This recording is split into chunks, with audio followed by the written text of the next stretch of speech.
e hoje vamos falar de poesia.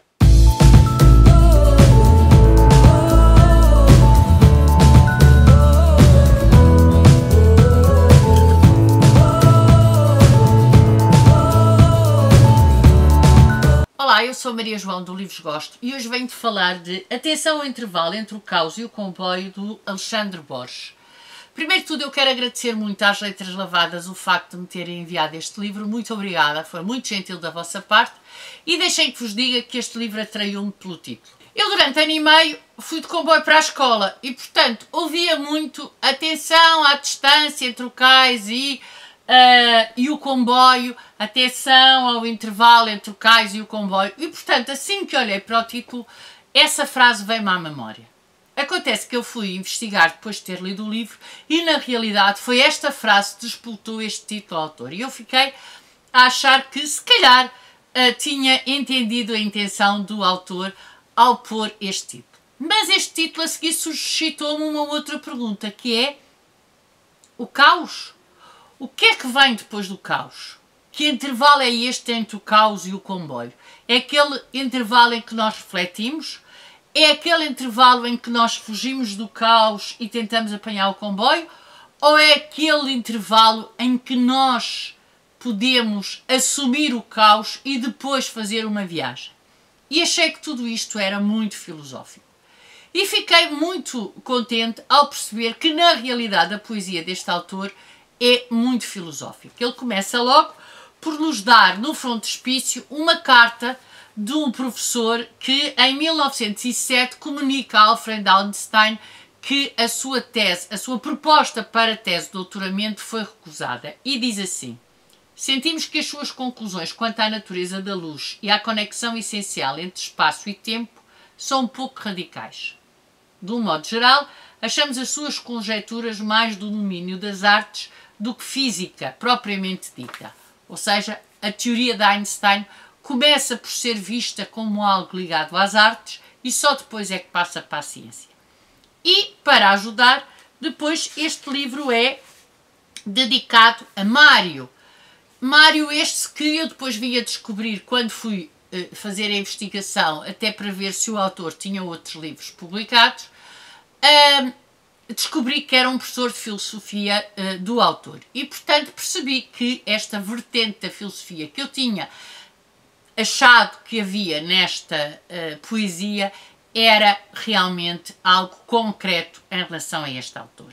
Deixem que vos diga que esta poesia é uma poesia muito sui generis, uma poesia escrita de uma forma poética, mas que eu achei que também a maneira de escrever era muito narrativa, não uma prosa poética, mas um verso prosaico, um verso com prosa, não sei como é que se diz ao contrário, mas vocês percebem a minha ideia. Ou seja, eu acho que esta poesia é uma poesia para ser dita como se fosse lida, como se fosse uma prosa a ser lida. Se não, vejam, na página 34 há um poema que se chama O Corte de Cabelo de Kant, ou não fosse este livro filosófico. E diz assim, vejam o poema: sabes que quando Kant morreu lhe raparam a cabeça. Raparam a cabeça minutos depois de morrer. O corpo e o crânio ainda pequenos. Sobre as instruções do professor Knorr. Uma coisa lamentável do professor Knorr. Raparam-lhe e fizeram-lhe um molde em gesso da cabeça. Não apenas, portanto, uma máscara fúnebre, porque, aliás, na cabeça de Kant a parte que menos importava era certamente a cara. Não sei bem o que faria se a apanhasse à cabeça do Knorr. Para que ao certo não se sabe. Talvez apenas para engrandecer com aquele espécime dotável a já de si admirável coleção de crânios do Dr. Gall, amigo do professor Knorr. Uma coisa ridícula. O Gall, amigo do professor Knorr. Imagina. Se fizeram isto a Kant, imagina a nós. Imagina que espécie de gente, com que espécie de nome ridículo, mandarão para nos fazer, depois de mortos, judiarias, a pretexto de sabe-se lá de estudarem o quê. Depois, prepararam e vestiram o cadáver. E veio gente dias e dias prestar a última homenagem a Kant. A última oportunidade de dizerem: eu vi Kant. Foi isto dias e dias, todo o dia. Sempre a casa de Kant, ou que era de Kant, agora do fantasma de Kant, cheia de gente toda a espécie por toda a parte a espreitar as lombadas, a remexer os papéis, gente que na verdade conheceu apenas o que Kant já não era. Um ex-Kant, o corpo abandonado por Kant quando Kant escorreu pelo ralo da vida. Imagina uma coisa lamentável, uma coisa ridícula, de cabeça rapada, e diziam que nunca tinha havido homem maior, nem eles visto morto mais seco. Imagina, sabe-se lá em que vitinho do museu nos vão pôr a cabeça e com que corte de cabelo. Ao menos, deixem-me escolher, ficar ao pé talvez de um busto de Cervantes e da máquina de pastilhas. Este livro tem também esta vertente do humor, esta vertente de ironia, esta vertente que junta a esta poesia muito dita, como se fosse prosa, essa parte de humor e de ironia.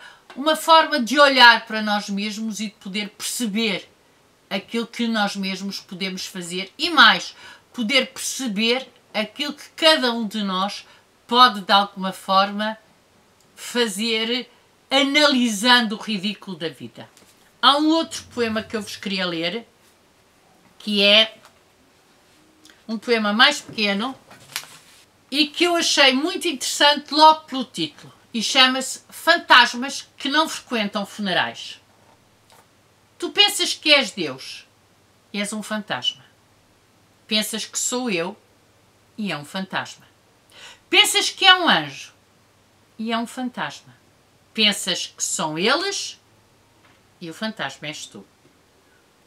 Pensas que chegou a hora e é um fantasma. Pensas que é agora e é um fantasma. Pensas que é um fantasma e o fantasma já foi. Tu pensas que é o fim e é só o medo. Pensas que é segredo e é só combinação. Pensas que é paixão e é só frenesi. Pensas que sou eu e o fantasma desvaneceu. É sempre um fantasma, mesmo quando não é. Um fantasma é sobretudo um fantasma quando não o é. Talvez seja uma questão de onda média ou frequência modulada. Ouves a voz e não sabes se é Deus, anjo, diabo, fantasma ou emissão pirata. Será um problema de sintonia ou intensidade do sinal? Quanto mais perto da fronteira, mais se ouve o mal. Fantasmas, digo-te eu, não frequentam funerais, mas nas folgas e dias santos assombram por conta própria, com frequência, a frequência dos anjos da guarda. Mais uma vez o humor, mais uma vez a troca de palavras, mais uma vez esta ideia do trocadilho para criar imagens e para criar ideias. E o livro é todo assim. Todo ele é construído desta forma e todo ele faz com que esta poesia seja muito mais presente, muito mais concreta do que aquilo que eventualmente se poderia imaginar à partida. E pronto, aqui fica a minha opinião sobre Atenção ao Intervalo entre o Caos e o Comboio, do Alexandre Borges. Mais uma vez, muito obrigada às Letras Lavadas por me terem enviado este livro. Digam-me se já leram, digam-me se estão a pensar ler, digam de vossa justiça e vemos no próximo vídeo.